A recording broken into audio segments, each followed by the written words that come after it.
A few hours from now, you'll be on your knees in the middle of a burning temple, trying to reassemble a sacred statue with your bare hands, the very same hands that destroyed it in the first place. And the worst part? You'll be trying to glue the pieces back together with a mixture of honey and prayers while 40 priests sob behind you. I personally would have faked my own divine death by now. But hold on, let's go back to the beginning. Today, you woke up, but you are Sekhmet, the goddess with the head of a lioness, Ra's favorite for solving problems that involve, how to put this delicately, mass elimination. You are the goddess of war, destruction, and by some cosmic joke that no one fully understood, also of healing. It's as if the universe decided that the same person who sets the house on fire should also be the firefighter. Makes perfect sense. You open your eyes, and the first thing you feel is heat, not the pleasant warmth of a Nile morning. It's the kind of heat that makes you question whether someone accidentally built your resting chamber inside a furnace. Your bed is a slab of stone covered with fine linen, because apparently goddesses of destruction don't deserve a decent mattress. You stand up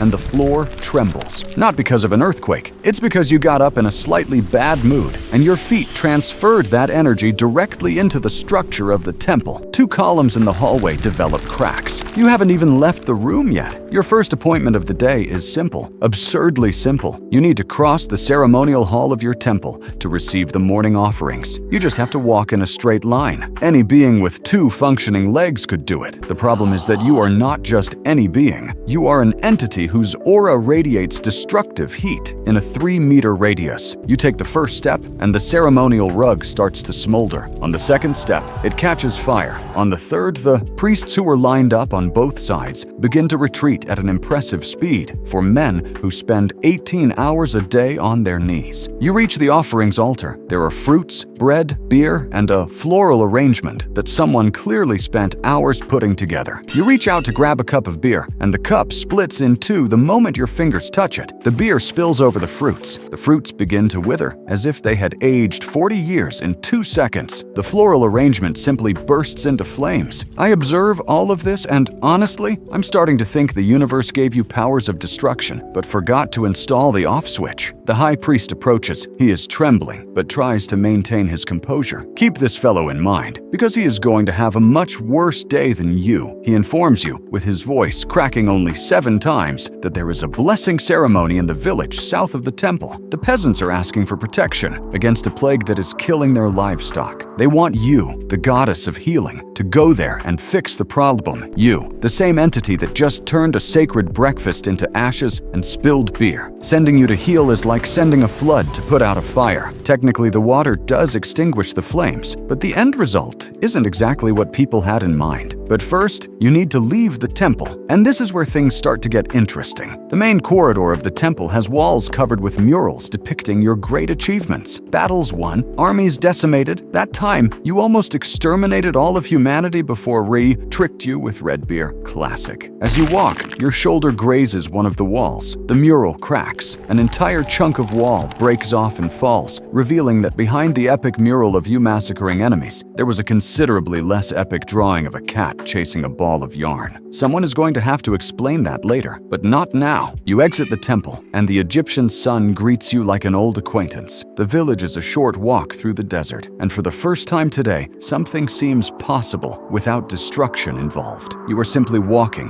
one paw in front of the other. The hot desert wind blows through your mane, almost peaceful, until you sneeze. One sneeze, single sneeze from a goddess with the head of a lioness. The sound reverberates through the desert like a thunderclap. An entire sand dune shifts. 3 dry bushes spontaneously catch fire. A falcon that was flying peacefully in the sky changes direction so abruptly it almost collides with another falcon. You look around as if nothing happened and keep walking. I, in your place, would have handed in my resignation as a goddess. But apparently, that's not an option in the Egyptian pantheon. You arrive at the village and immediately notice 2 things. First, the livestock really is sick. The animals are lying down, weak with glazed eyes ways. Second, the peasants are more frightened by your arrival than by the plague. Children are being pulled inside houses. A woman drops a clay jug and doesn't even bend down to pick it up. An old man literally freezes mid-bow, as if his body had decided that remaining completely still was the best survival strategy. Fair enough, your reputation precedes you, and your reputation involves quite a lot of fire and indiscriminate destruction. You approach the first sick animal. It's an ox. A sad ox? He looks at you with those enormous bovine eyes and makes a sound that is basically the animal equivalent of, "Please don't incinerate money." You extend your hand and channel your healing power. Golden light emanates from your fingers. The ox begins to respond. His eyes grow livelier. He lifts his head. His legs gain strength. It's working. It's actually working. You are healing. And then, at the exact moment the ox is almost fully recovered, your destructive instinct pulses like an involuntary hiccup. A wave of energy escapes from your hand. The ox is healed, completely healthy. But now, his fur is standing on end. His eyes are wide, and he has the energy level of 10 normal oxen. He takes off running uncontrolled through the village, knocking over stalls, jumping fences, and mooing with an intensity no one knew an ox was capable of. You out-healed the ox. Congratulations. You also created an insufferable, hyperactive ox with the force of a small storm. If you're following this divine disaster and finding it funny, the least you can do is subscribe to the channel.